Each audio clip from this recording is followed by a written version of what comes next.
flower friends. We're back for another DIY floral arranging session here in our studio. I'm Carrie, your host, and let's design this lovely arrangement we have this week. If I were to give this design a name, I would call it Orange Crush. It's a play on all things orange. Have these orange tulips, very classic. We have some Ranunculus. These are some of my favorite focal flowers. They're kind of, you know what, I don't know if they're exactly a focal flower. They're more like a secondary flower, but they have such a beautiful high petal count that they're really special. And they grow in early spring. So they're one of those that you'll see a lot in very early spring with your tulips. We've got some green Pittosporum for our foliage, our Peruvian Alstroemeria lilies. It's our filler. Ooh, this one's cool, very modern. Pincushion Protea in the Protea family, and it's very long lasting. Sometimes they dry. I haven't had great experiences with this particular type of Protea drying, but they're very long lasting. They're really beautiful and fun, and kind of a pop of like this fiery orange, like a fiery orange ball. They grow in places like Australia, very arid climates. I'm designing in a little bit of a different vase today. I've put a little glass inside of a planter pot. So I'm playing around with something different, and it's got a really fun, funky shape. It's something, you know, maybe you can try at home. Maybe try something else that's a little different than what you would normally use, like a planter pot. And I'm just using a little insert to help keep the flowers arranged and not to have such a huge vase. But if it's watertight, you can go ahead and fill the pot itself. Let's start with our foliage and our green up. So I'm gonna trim down this big guy. I've got this one long piece, so it's sort of a challenge to get the most out of my stem that I can. So I'm gonna trim off this little shorty, pop that in there, kind of fill out my, oops, I cut that a little short. Happens sometimes. And to get as much as I can out of this green Pittosporum, can tell Pittosporum from the teardropped shaped leaves. The green variety is really glossy. Add that into my vase and create a nice little green up.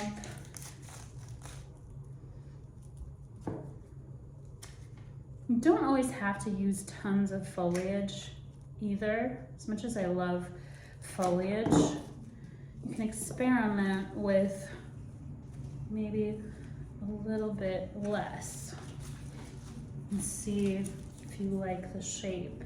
So I'm gonna add my biggest flower first. It's Pincushion Protea. I'll strip off the bottom portion of the stem. I really like these leaves. I think they add a little something personally, but if they're brown, take them off. It's always a good rule of thumb. If your stems are brown, go ahead and take them off. And I'm just gonna build this kind of from the belly button up with my beautiful little fiery Pincushion Protea. Next, I'll add my tulips. I've got 5 of these. And I usually like to cut my tulips shorter than I think they will typically grow. So put them on the shorter side.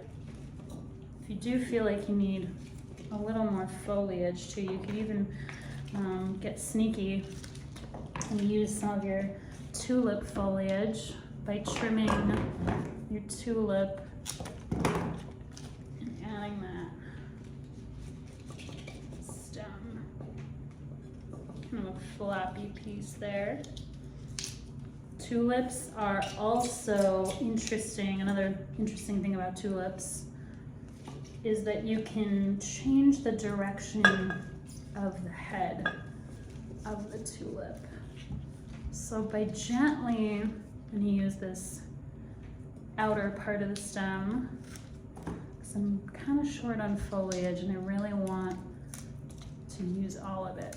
And there's a little trick I want to show you with tulips, and any spring stem that kind of has this turgid shape to it, you can actually draw the water through the stem by just pressing ever so gently. You don't want to snap the stem, but draw it through, and that'll straighten it out. It won't stay straight, but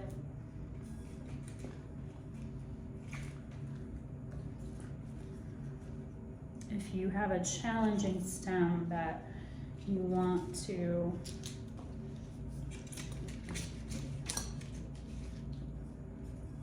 okay, I've got these orange, pops of orange tulips. This is a pretty simple style, and it's a great lesson if you're just starting out playing around with flowers and design. Staying in one color family can be really beautiful and impactful and work really well. So either monochromatic, or maybe you want to try staying with all warm colors.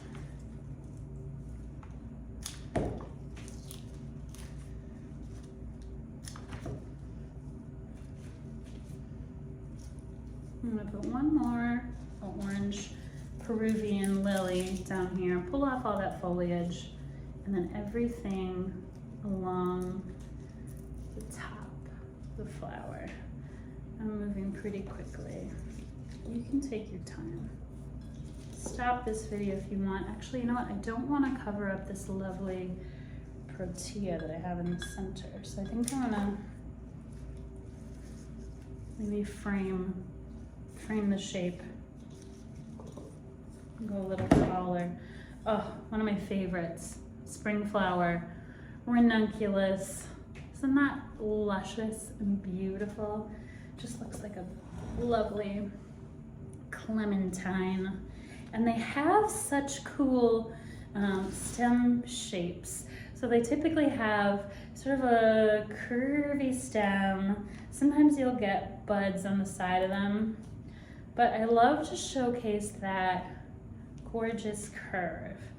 So wherever you want to place your ranunculus, make sure it's kind of facing out. And then maybe you want to float one other one up and out. Oh, beautiful. And then our really pretty orange crush arrangement. Super simple, monochromatic colors can be really impactful and lovely. Thank you so much for joining us for another week of design together. I can't wait to see you next week. Please head down to the comments below and let us know what you'd like to see more of, flower types, design styles. I'd love to get your input and bring it into future weeks. Bye, everybody.